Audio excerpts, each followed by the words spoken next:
पूर्वांचल वासियों की आस्था के प्रतीक छठ पर्व को लेकर कोरोना काल के दौरान शासन की गाइडलाइन स्पष्ट नहीं होने से अनुयायियों को भ्रांतियों का सामना करना पड़ रहा था।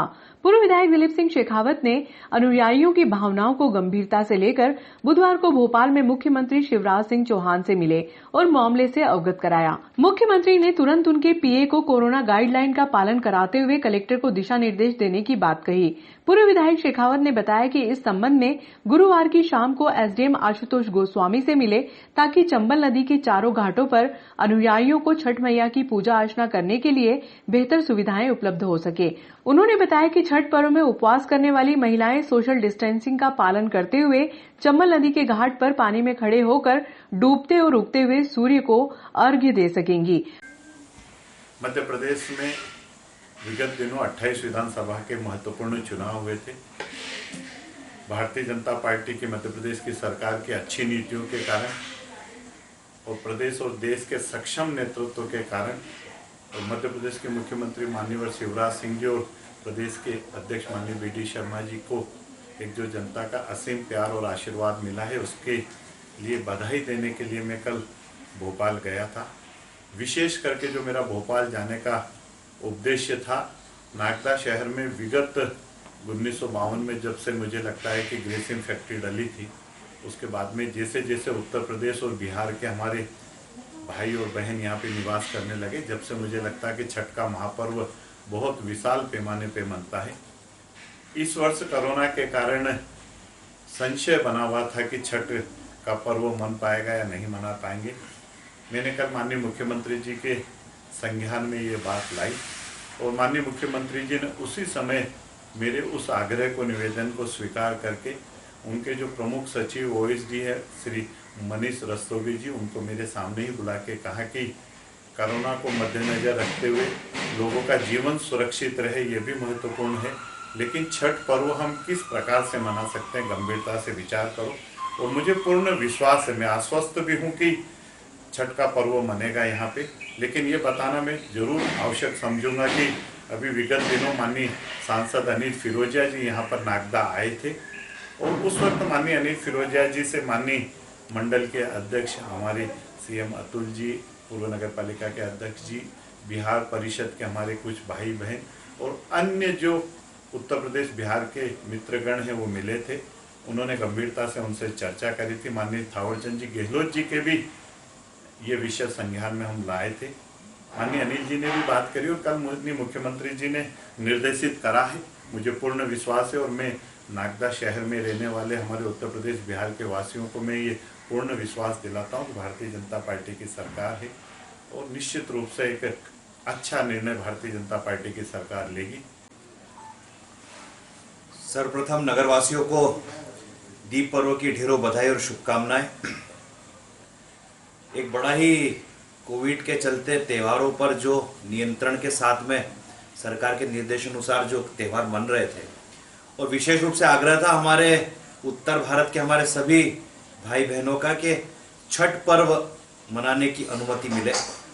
आदरणीय शेखावत जी ने बताया आप सभी को कि शिवराज सिंह जी से बातचीत हुई और शिवराज सिंह जी ने आदेशित भी कर दिया है, लगभग उसकी कोई प्रशासनिक गाइडलाइन मिलने वाली है। हमने आदरणीय सांसद अनिल फिरोजिया जी को पत्र लिखकर यह अवगत कराया था कि नागदा में भी बड़ी संख्या में उत्तर भारतीय भाई बहन हमारे वरिष्ठ जन रहते हैं। आस्था का केंद्र है, हिंदू आस्था का एक बड़ा केंद्र है छठ पर्व। छठ मैया को जल चढ़ाना वो एक व्यवस्था ऐसी है कि नदी में शाम के समय और सूर्योदय पर वो जल चढ़ाने का मामला रहता है।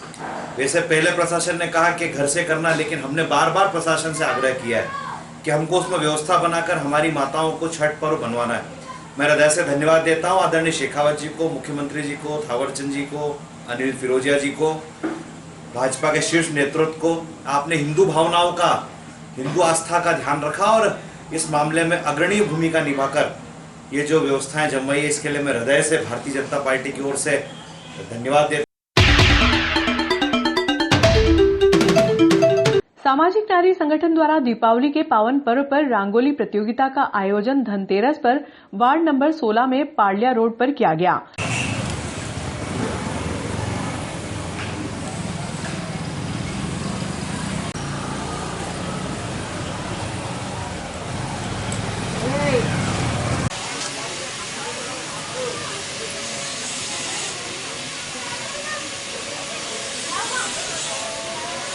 वार्ड वासियों ने प्रातः से ही अपने अपने घरों के सामने रंगोली बनाना शुरू कर दिया। इस बार रंगोली कई प्रकार के संदेश दे रही थी, जिसमें सबसे लोकप्रिय कोरोना फाइटर को सम्मान देने, कोरोना के दौरान सोशल डिस्टेंसिंग का पालन करने, राम मंदिर निर्माण की आकर्षक कलाकृति, भगवान कृष्ण, दहेज प्रथा, पर्यावरण, गरबा खेलती बालिकाएं आदि थी। पुरस्कार वितरण का आयोजन दोपहर 2 बजे नारायण मांगलिक परिसर में आयोजित किया गया।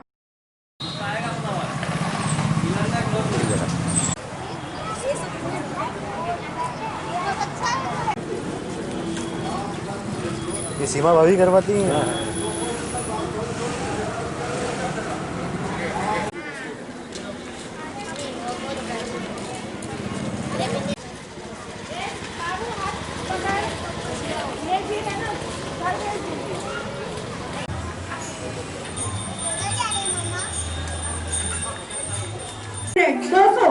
Token number 200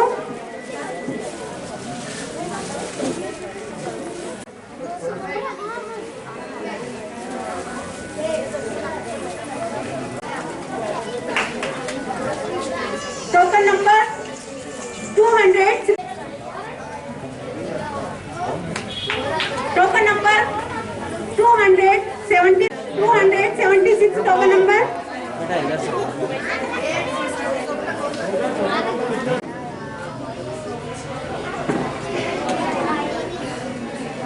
125 125 token number 17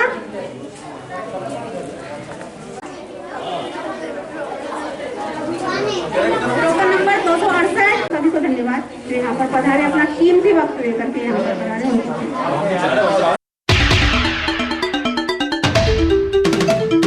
Gayatri मंदिर रोड स्थित चरक अस्पताल में शहर के चिकित्सकों ने भगवान धन्वंतरी की पूजा अर्चना की।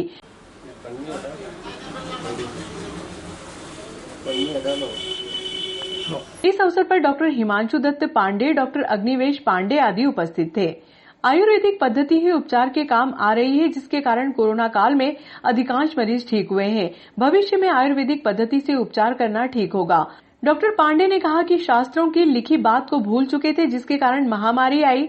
महामारी के दौरान शास्त्रों में लिखी बातों का अनुसरण कर रहे हैं।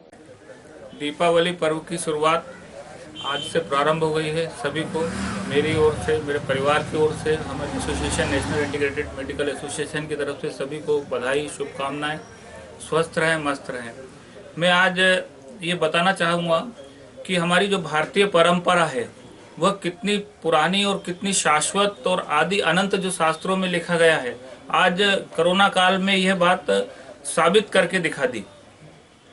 भारतीय परंपरा में जो चारों वेद हैं उसमें आयुर्वेद जो निकला है अथर्ववेद से निकला है, और अथर्ववेद में केवल उसके 20 श्लोक दे रखे हैं। उसको विकसित किया, बाद में चरक ने घूम घूम के काष्ठ औषधियाँ उसमें जोड़ी, और उसमें काष्ठ औषधियों का मतलब कि उसमें जड़ी बूटियाँ वगैरह जोड़ी। और चरक एक कोई ऋषि नहीं थे, चरक चलने वाले को चरक बोलते। तो कई लोगों ने मिलके और इसमें एक संग्रह किया, और उसको संग्रह को चरक संहिता के रूप में वो आया। और इसके बाद उसमें आपका सुश्रुत आए। उन्होंने सर्जरी के मामले में, आज भी सुश्रुत गॉडफादर ऑफ सर्जरी अगर कहा जाता है कहीं भी, तो वो सुश्रुतों के सबसे पहले सर्जरी सुश्रुत ने शुरू की थी। और उन्होंने सबसे पहले नाक की प्लास्टिक सर्जरी करी थी, नाक टूटने प्लास्टिक सर्जरी, जो आज के ज़माने में आज भी बहुत महंगी और बहुत अच्छी सर्जरी जो कॉस्मेटिक में मानी जाती है, वो सर्जरी उन जमाने में की थी। उसके बाद नागार्जुन 9वीं शताब्दी में आए, उन्होंने इसमें रस औषधियों को जोड़ा। जो आप रस भस्म वगैरह जोड़ते हैं वो 9वीं शताब्दी से चालू हुई। 9वीं से 12वीं 13वीं शताब्दी तक ये लगातार चला। पर जब मुगलों का शासन आया उसके बाद लगातार इस आयुर्वेद का ह्रास होता चला गया और उसको कोई तवज्जो नहीं दी गई। सर्वप्रथम तो मैं आपके माध्यम से धनतेरस और दीपावली की बहुत बहुत शुभकामनाएं पूरी नगर की और क्षेत्र की जनता को देना चाहूँगा कि सभी का यह वर्ष स्वस्थ रहे, मस्त रहे, सुखी रहे, समृद्धि कारक रहे। यह वर्ष उनका हर वर्ष की तरह डॉक्टर अग्निवेश जी पांडे धन्वंतरी दिवस पर धनतेरस के दिन हम सबको आमंत्रित करते हैं और इस क्षेत्र की जनता के लिए ईश्वर से ऐसी प्रार्थना करते हैं कि सभी स्वस्थ रहें, क्योंकि धन्वंतरी जी ही को इसी रूप में पूजते हैं। जैसे धनतेरस के दिन लक्ष्मी को पूजते हैं, ऐसे ही आयुर्वेद में धनवंतरी को स्वास्थ्य के देवता के सभी स्वस्थ रहें इस रूप में पूजते हैं। मैं डॉक्टर पांडे जी को भी धन्यवाद देता हूं। साथ ही आपके माध्यम से नगर की जनता से यही निवेदन करना चाहता हूं कि अभी कोरोना समाप्त नहीं हुआ है, हम अपने त्यौहार को मनाएं पर सुरक्षा के साथ मनाएं, मास्क का उपयोग करें, सोशल डिस्टेंसिंग रखें, हाथ बार बार धोएं, स्वयं भी सुरक्षित रहें और परिवार को भी सुरक्षित रहें। और आने वाले समय में 2-3 महीने में हमारी कोरोना की वैक्सीन आ जाएगी और उसको भी 2021 आखिरी तक